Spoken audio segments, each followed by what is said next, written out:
Sentar. Agora vamos meditar em Isaías, no profeta Isaías, capítulo 3. Nós iremos considerar aí esse de 1 a 15. Isaías, capítulo 3, de 1 a 15. Tem como título Julgamento de Judá e de Jerusalém. Porque eis que o Senhor dos exércitos, tira de Jerusalém e de Judá o sustento e o apoio, todo o sustento de pão, todo o sustento de água, o valente, o guerreiro e o juiz, o profeta, o adivinho e o ancião, o capitão de 50, o respeitável, o conselheiro, o hábil entre os artífices e o encantador perito. Dar-lhe-ei meninos por príncipes, e crianças governarão sobre eles. Este, entre o povo, oprime uns aos outros, cada um ao seu próximo. O menino se atreverá contra o ancião, e o vil contra o nobre. Quando alguém se chega a seu irmão e lhe disser: na casa do seu pai tu tens roupa, se nosso príncipe, toma sobre o teu governo esta ruína. Naquele dia levantará este a sua voz, dizendo: não sou médico, não há pão em minha casa, nem veste alguma.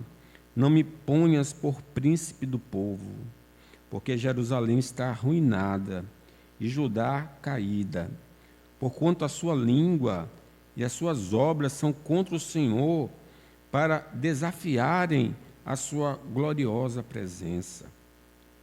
O aspecto do seu rosto testifica contra eles, e como Sodoma publicam o seu pecado e não o encobrem. Ai da sua alma, porque fazem mal a si mesmos. Dizei ao justo que bem lhes irá, porque comerão do fruto das suas ações. Ai do perverso, mal lhe irá, porque sua paga será o que as suas próprias mãos fizeram. Os opressores do meu povo são crianças, mulheres estão à testa do seu governo. Ó povo meu, os que te guiam te enganam e destroem o caminho por onde devias seguir. O Senhor se dispõe para pleitear e se apresentar para julgar os povos. O Senhor entra em juízo contra os anciãos do seu povo, contra os seus príncipes. Vós sois os que consumiste esta vinha. O que roubaste do pobre está em vossa casa. Que há convosco que esmagais o meu povo e moeis a face dos pobres, diz o Senhor dos exércitos. Oremos.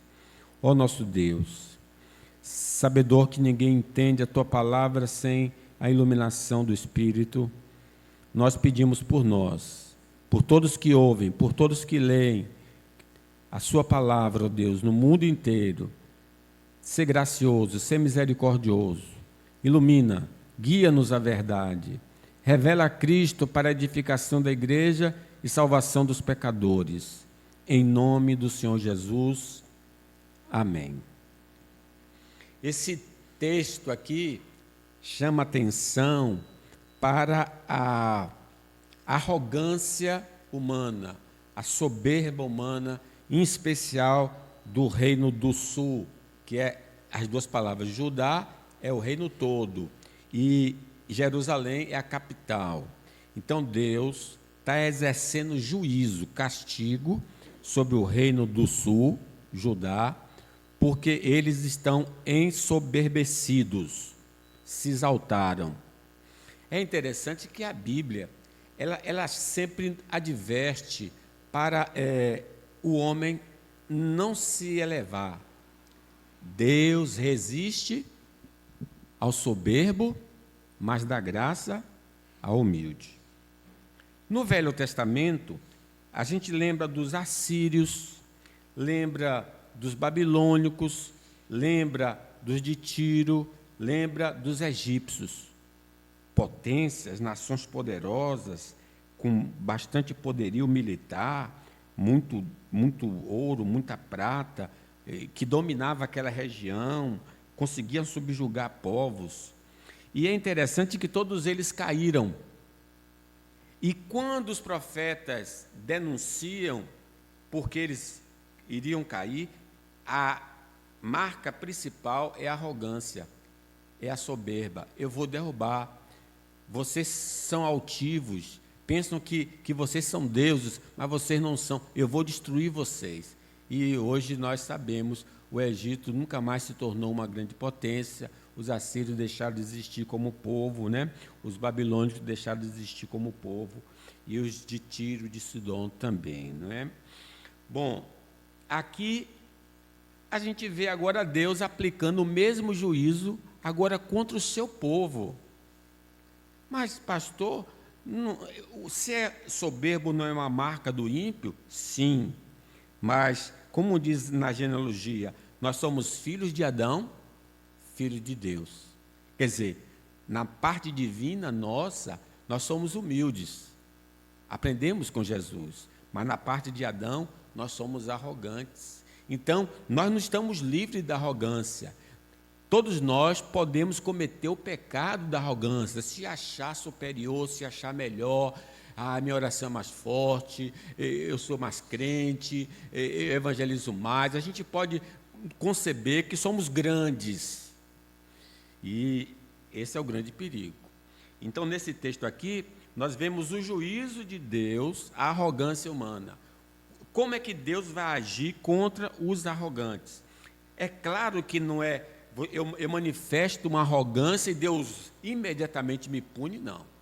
Deus, ele chama-nos a atenção, não vá por esse caminho é errado, mas há uma teimosia da nossa parte, e aí vem o juízo. O que é que aconteceu com o Reino do Sul? Eles estão agindo de maneira arrogante, Deus manda os seus profetas e diz, rapaz, seja mais humilde, espere em mim. Eles não fizeram. E aí, então, o juízo desabou sobre eles, já nessa vida. Veja, então, a partir do versículo 1, que o juízo de Deus, o castigo de Deus contra a arrogância humana se manifesta pela escassez das necessidades básicas. Versículo 1 diz, porque eis que o Senhor... Veja, é um ato de Deus. O Senhor dos Exércitos tira de Jerusalém, capital, e de Judá, toda a nação, o sustento e o apoio. Todo o sustento de pão e todo o sustento de água. Presbítero Manuel fez até referência no culto do Lafep à ausência de água na Europa. Está uma seca muito grande lá. Há muito tempo, a Europa deixou de ser uma Europa cristã.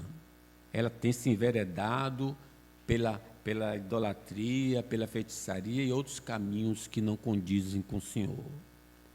Então, aquelas nações poderosas estão quase de joelhos, porque falta água. E quando a água é tirada, também não tem o quê? O alimento, não tem como germinar, não tem como plantar, não tem como colher. E pior ainda, eles estão para entrar no inverno. E no inverno não se pode plantar absolutamente nada. Eles estão agora, há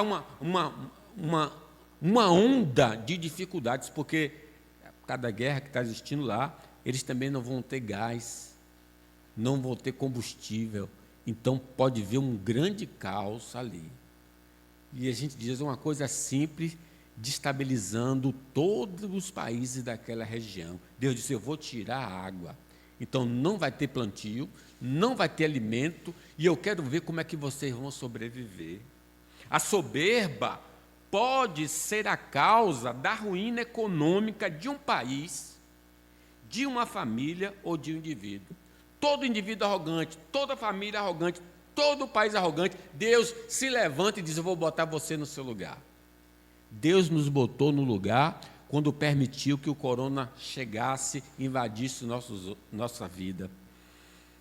Vocês não dizem que são poderosos, que são firmes, que são indestrutíveis, que vão permanecer para sempre? Aí veio algo que é invisível, bem minúsculo, e nos abateu e mandou todo mundo se esconder nas covas, nas valas, todo mundo com medo. Até hoje ainda há esse pânico, né? Meus irmãos, tem a história do rei Beltesazar, que viu uma mão e houve uma escrita ali, e ele ficou assustado porque ele tinha pego os vasos do Senhor e com as mulheres e os grandes começaram a comemorar. E ele ficou perturbado, então lhe falou o rei e disse a mãe dele: não te perturbe o sonho nem a sua interpretação. O Senhor meu disse: Senhor meu, o sonho seja contra os que te têm ódio. E a sua, desculpe, o Nabucodonosor, viu? Não é o Beltesazar, é o Nabucodonosor que teve um sonho e isso perturbou ele. Daniel está dando interpretação. O sonho seja contra os que te têm ódio, e a sua interpretação para os teus inimigos. A árvore que viste, que cresceu e se tornou forte, cuja altura chegou até o céu, e foi vista por toda a terra, cuja folhagem era formosa e seu fruto abundante, e em que para todos havia sustento, debaixo da qual os animais do campo achavam sombra, e em cujos ramos a ave do céu faziam morada. És tu, ó rei, que cresceste e vieste a ser forte. A tua grandeza cresceu e chega até o céu, e o seu domínio até a extremidade da terra. Quando, ao que viu o rei, um vigilante, um santo, que descia do céu e que dizia: cortai a árvore e destruía, mas a cepa com as suas raízes deixai na terra, atada em cadeias de ferro e de bronze, na erva do campo. Seja ela molhada do orvalho do céu, e a sua porção seja como os animais do campo, até que passem sobre ela 7 tempos. Essa é a interpretação, ó rei, e este é o decreto do Altíssimo, que virá contra ti, meu senhor. Será expulso de entre os homens. A tua morada será como os animais do campo. Dar-se-ão a comer erva, passeam 7 tempos por cima de ti, até que conheças que o Altíssimo tem domínio sobre o reino dos homens, e dá a quem quer. Quanto ao que foi dito, que se deixasse a cepa da árvore com as suas raízes, o teu reino tornará a ser teu, depois que tiveres conhecido que o Senhor domina. Então, ele ficou, vamos dizer assim, doente mental durante 7 anos, porque Deus disse: você está pensando que tudo que você tem foi o seu braço que conseguiu? Eu te dei tudo. E para você saber que eu te dou tudo, você vai ficar doente durante 7 anos, para saber que eu sou Deus. E quando você reconhecer que eu sou Deus, eu devolvo tudo para você de novo. Que Deus glorioso, né? Deus, irmãos, Ele levanta instrumentos para causar ruína econômica de um país, de uma família, de indivíduo. Como é que Deus faz para bater o homem? No caso desse homem aqui, ele botou ele prostrado, doente, e ele se inclinou. Mas Deus tem vários instrumentos que Ele pode usar para isso. Diz a palavra do Senhor que no tempo dos reis do norte, se levantou 4 tipos de gafanhotos, invadiu a terra e comeu tudo que podia, não deixando nada. E, além disso, levantou-se uma grande seca, e aí que não houve comida mesmo, houve muita mortandade ali. E aí o Senhor diz, pelo profeta Joel: o Senhor levanta a voz diante do seu exército, porque muitíssimo grande é seu arraial, porque é poderoso quem executa suas ordens. Sim, grande é o dia do Senhor, e muito terrível, quem o poderá suportar? Ele está dizendo: fui eu que levantei os gafanhotos e a seca contra vocês, para vocês saberem que eu sou Deus, que vocês dependem de mim. O propósito divino de usar esses instrumentos, pragas, doença, morte, de juízo, é levar o soberbo a se humilhar para que o Senhor possa abençoá-lo. Deus não faz nada de maneira perversa. Ele quer abater a pessoa para a pessoa se voltar para Ele. Ele humilha, mas depois levanta. Humilhai-vos perante a potente mão do Senhor, que a seu tempo Ele vos exaltará. Por isso assim diz o Senhor, no tempo do Joel: convertei-vos a mim de todo o vosso coração. Isso com jejuns, com choro e com pranto. Rasgai o vosso coração e não as vossas vestes. E convertei-vos ao Senhor vosso Deus, porque Ele é misericordioso e compassivo, tardio em irar-se, grande em benignidade, e se arrepende do mal. Quem sabe se não se voltará e se arrependerá e deixará após si uma bênção, uma oferta de manjares e libação para o Senhor vosso Deus. Tocai a trombeta em Sião, promulgai um santo jejum, proclamai uma assembleia solene, congregai o povo, santificai a congregação, ajuntai os anciãos, reuni os filhinhos e os que mamam. Saiam o noivo da sua recâmara, a noiva do seu aposento. Chorem os sacerdotes, ministros do Senhor, entre o pórtico e o altar, e orem. Poupa o teu povo, ó Senhor, e não entregues a tua herança ao próprio, para que as nações façam escárnio dele. Porque hão de dizer entre os povos: onde está o seu Deus? Então o Senhor se mostrou zeloso da sua terra e compadeceu-se do seu povo e respondeu: vou abençoar. Sim, Deus precisa quebrantar o homem altivo para que ele invoque com um coração humilde. Um coração contrito e compungido, Deus não desprezará. Então, ele age como contra o soberbo, fechando portas, deixando ele com fome. E aqui pode ser literalmente, mas pode ser espiritualmente também. A pessoa pode ter tudo, mas continua com fome, com sede, e não consegue nunca se satisfazer. É Deus deixando ele nessa sequidão, nessa fome contínua, para ele procurar o pão da vida, que é o Senhor Jesus. O juízo de Deus, a arrogância humana, se manifesta na ausência de uma liderança experiente. Vejam aí o versículo 2. Ele falou primeiro: eu vou tirar o alimento, o sustento, mas não só o sustento. Vou tirar o 2, o valente, o guerreiro e o juiz, o profeta, o adivinho e o ancião, o capitão de 50, o respeitável, o conselheiro, o hábil entre os artífices e o encantador perito. Versículo 4: dar-lhe-eis meninos por príncipes, e crianças governarão sobre eles. Quando alguém se chegar a seu irmão e lhe disser: na casa de seu pai tu tens roupa, sê nosso príncipe e toma sob o teu governo essa ruína. Naquele dia levantarão este a sua voz dizendo: não sou médico, não tenho habilidade, não há pão em minha casa, não tenho recurso, nem veste alguma, não me pões por príncipe do povo. Os opressores, versículo 12, pulando, versículo 12, os opressores do meu povo são crianças, mulheres estão à testa do seu governo. Ó povo meu, os que te guiam te enganam e destrói o caminho por onde deve seguir. Como é que Deus ia tirar esses homens?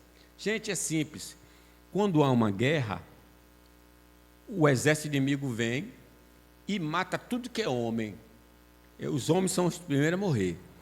Então, os que sobreviverem, se for de estipe, né, se for na nobreza, vai levado para o cativeiro, como foi Daniel, Sadraque, Mesaque, Abednego. Os demais, eles matam tudo e só deixam os miseráveis na terra. Então, Deus: eu vou tirar tudo isso, toda a estrutura do seu país vai ser destruída, não vai ficar ninguém. Veio Nabucodonosor, diz a palavra de Deus assim: Deus usa a morte, então, eliminando esses homens pela guerra, e a deportação para privar a nação de uma liderança experiente. Por isso o Senhor fez subir contra ele o rei dos caldeus, que matou seus jovens à espada na casa do santuário, e não teve piedade nem dos jovens, nem das donzelas, nem dos velhos, nem dos mais avançados em idade. grandes e pequenos, o tesouro da casa do Senhor, os tesouros do rei, dos seus príncipes, tudo levou ele para a Babilônia. Queimaram a casa de Deus, derribaram os muros de Jerusalém, todos os seus palácios, queimaram, destruíram também todos os seus preciosos objetos. Os que escaparam da espada, a esse levou ele para a Babilônia, onde se tornaram seus servos e os servos dos seus filhos, até o tempo do reino da Pérsia, para que se cumprisse a palavra do Senhor por boca de Jeremias. Louvado seja Deus. Deus cumpre, tirou tudo. Aí, claro, ficou pobre, aí vem assim, diz assim, governe aqui. Ele disse, eu não tenho roupa para governar. Governe essa ruína. Eu não posso governar, eu não sou médico, quer dizer, eu não tenho experiência, eu não tenho capacidade. Mas é isso, Deus tira toda a capacidade para a ruína do povo. Gente, a mulher sábia edifica. A mulher sábia edifica a sua casa. Ele tira todos os sábios, ele só vai ficar ruína, porque onde não tem um bom governo, a coisa vai para o beleléu, não é? Vai em ruína completa. Deus tira para deixar em ruína. Deus retém a graça comum, a habilidade de liderar de um povo. Gente, é Deus que faz o sábio, é Deus que coloca o sábio na nação, as pessoas para liderar, as pessoas para governar, em casa, fora de casa. Mas quando Deus está zangado com o povo, Ele diz, não dou mais essa habilidade a vocês. Vocês vão ficar sem pessoas hábeis.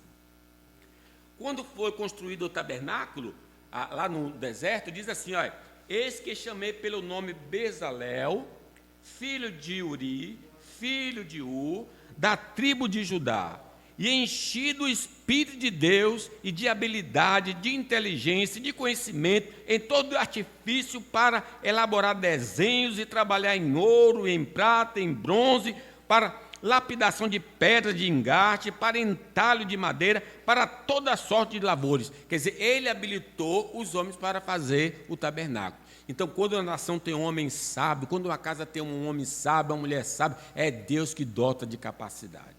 Mas quando a soberba, Deus disse, eu não vou dar mais sabedoria. Ele não deu a Salomão, ele pode dar e ele pode tomar. O Senhor me deu, o Senhor tomou, bendito seja o nome do Senhor. Meus irmãos, pela ausência de uma liderança eficaz, o povo se afunda em miséria econômica e espiritual. Pode ver, não tem o que comer.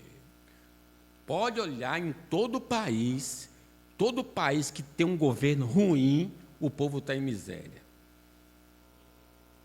Todo lugar onde não tem uma pessoa que governe bem a casa está em miséria. Todo indivíduo que não tem sabedoria está em miséria. Foi citado e ela citou bem, a mulher sábia edifica a sua casa, mas a tola com as próprias mãos destrói. É por isso que o profeta está dizendo, eu vou deixar assim, vocês vão ficar totalmente carentes. Terceiro, o juízo de Deus, a arrogância humana, se manifesta em anarquia social. Poxa, primeiro ele tira a comida, depois ele tira a liderança. Agora, imaginem, a gente experimentou isso quando os policiais entraram em greve. Vocês lembram essa experiência? Eu estava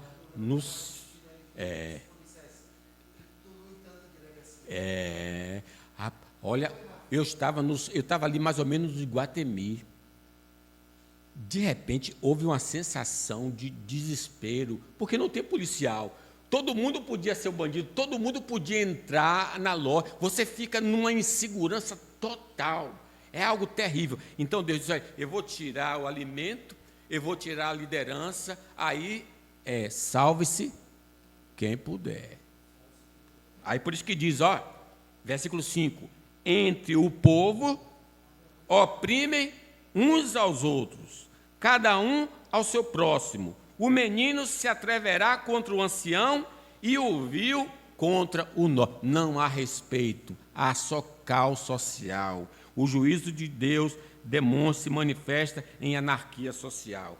A exploração mútua, sem um mecanismo de freio, é juízo divino contra a arrogância de Babel. Naqueles dias não havia rei em Israel, diz do tempo dos juízes.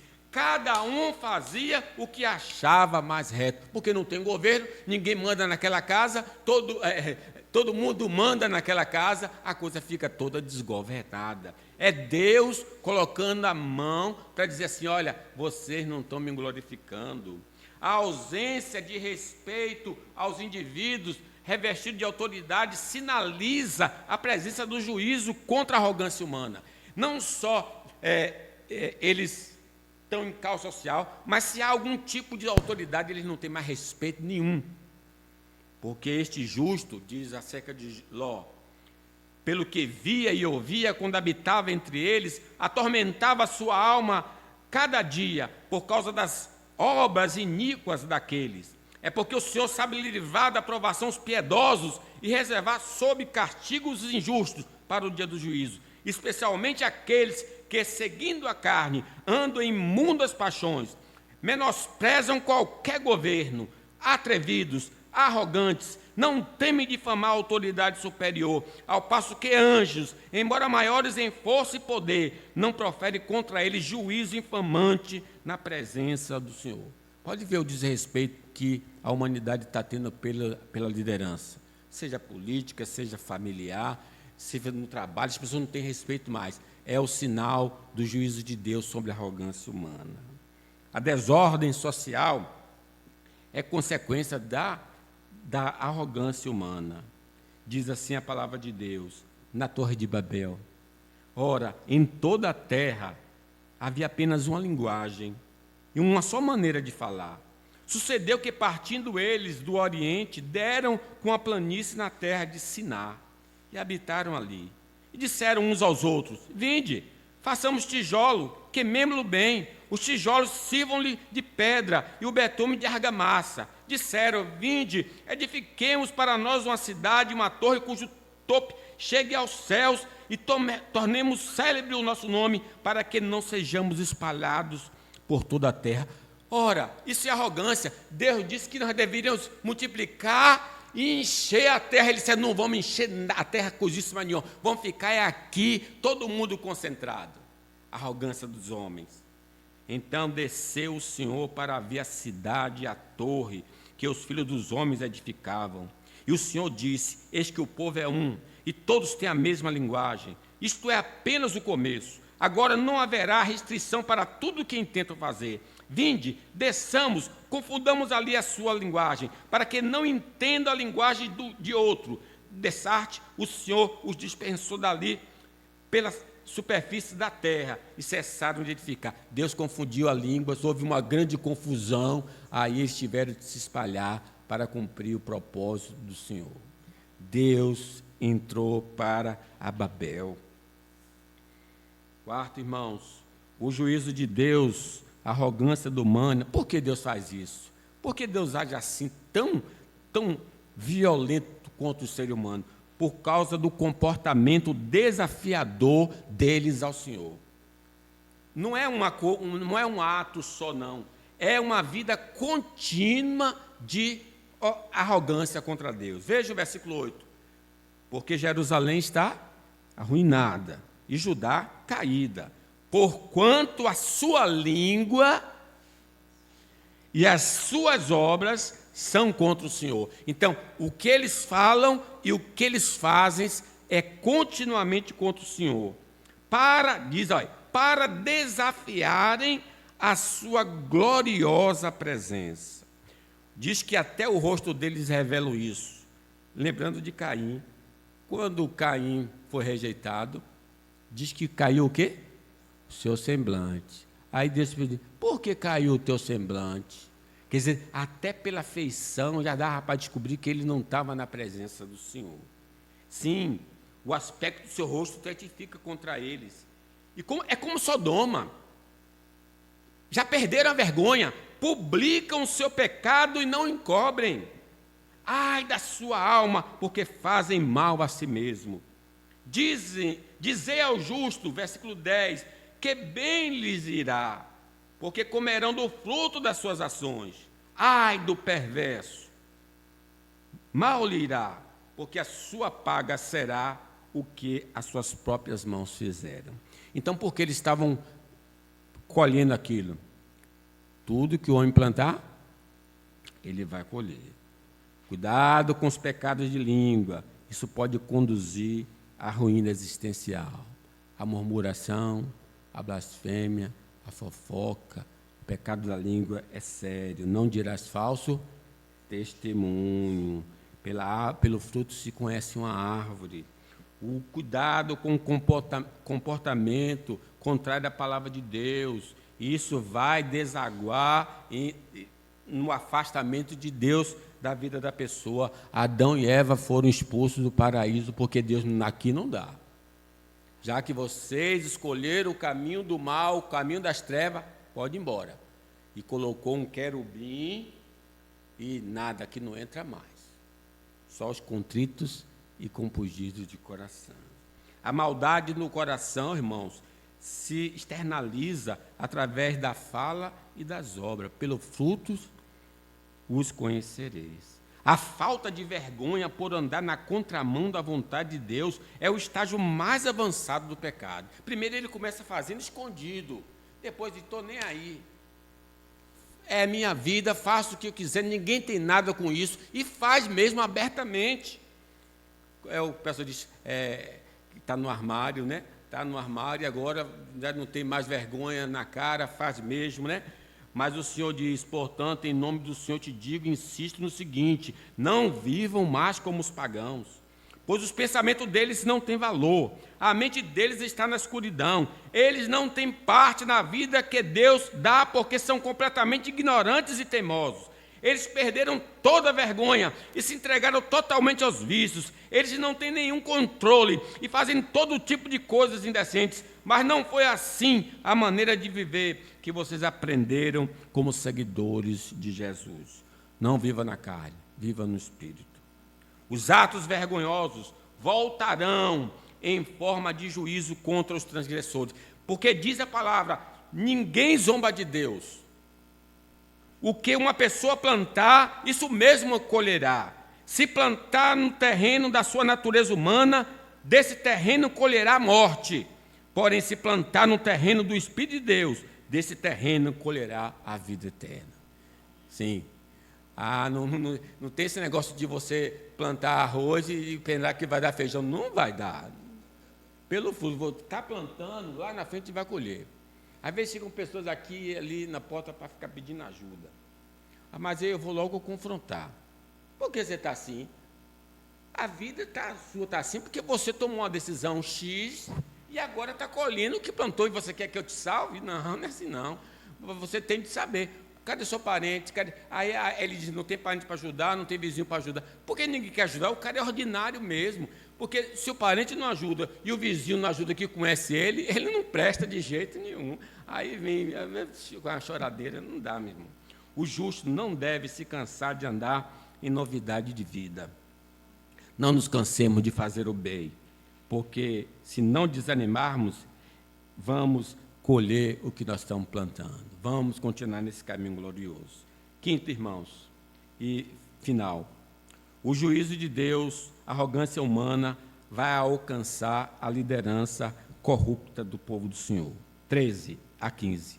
O Senhor se dispõe para pleitear e se apresentar para julgar os povos. Julgamento final, né? Todos os povos. Agora, em particular, o Senhor entra em juízo contra os anciãos, os líderes do seu povo, e contra os seus príncipes. Vós sois os que consumiste esta vinha, quer dizer, o povo do Senhor. O que roubaste do pobre está em vossa casa.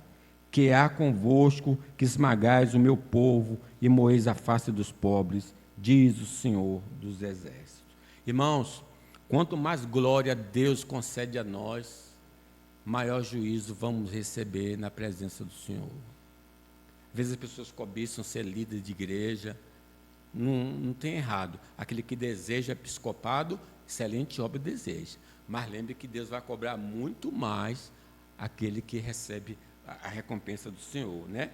Então, haverá um dia, Deus tem dado a nós um talento, Deus tem dado a nós 2 talentos, e a outros 5 talentos. Mas um dia, todos nós vamos comparecer perante o tribunal do Senhor. E o que é que fez? E o que é que fez? com o talento que eu lhe dei? Ah, Senhor, eu escondi. Ah, Senhor, eu multipliquei. Alguns serão abençoados, alguns serão reprovados. Meus irmãos, somente poucos de vocês deveriam se tornar mestres na igreja, pois vocês sabem que nós, os que ensinamos, seremos julgados com mais rigor do que os outros. Quanto mais poder, quanto maior graça Deus derrama na minha vida e na sua, mais responsabilidade nós temos perante Ele. Concluo, meus irmãos. O arrogante nunca admitirá que é arrogante. Esse é ruim para a pessoa. Ela ouve uma mensagem dessa e diz, não é comigo não. Não tem nada a ver comigo. Porque o arrogante se acha sempre superior, sempre bom, né? E a gente precisa tomar esse cuidado. Eu não vejo nada em mim. Assim eu leio essa passagem e digo, meu Deus, tem misericórdia de mim. Porque tudo isso se manifesta em nós, irmãos, devagarzinho ali, ele olha o dedo dele, a gente às vezes percebe, o Espírito revela. E a gente tem de confessar a Deus. Há esperança para o arrogante? Sim. Arrependei-vos e crede no Evangelho. A boa notícia é essa. Deus está pronto a receber qualquer arrependido, qualquer pessoa, ainda que seja altivo, se humilhar na presença do Senhor, Deus perdoará, Deus restaurará, Deus dará um coração novo. A arrogância não faz parte do discipulado de Cristo. Crente não pode ser soberbo, não pode ser altivo, tem que ser manso e humilde de coração. Vamos pedir a Deus e lutar contra todo tipo de arrogância na nossa vida. Aprendei de mim, que sou manso e humilde de coração. Que Deus nos abençoe, irmãos.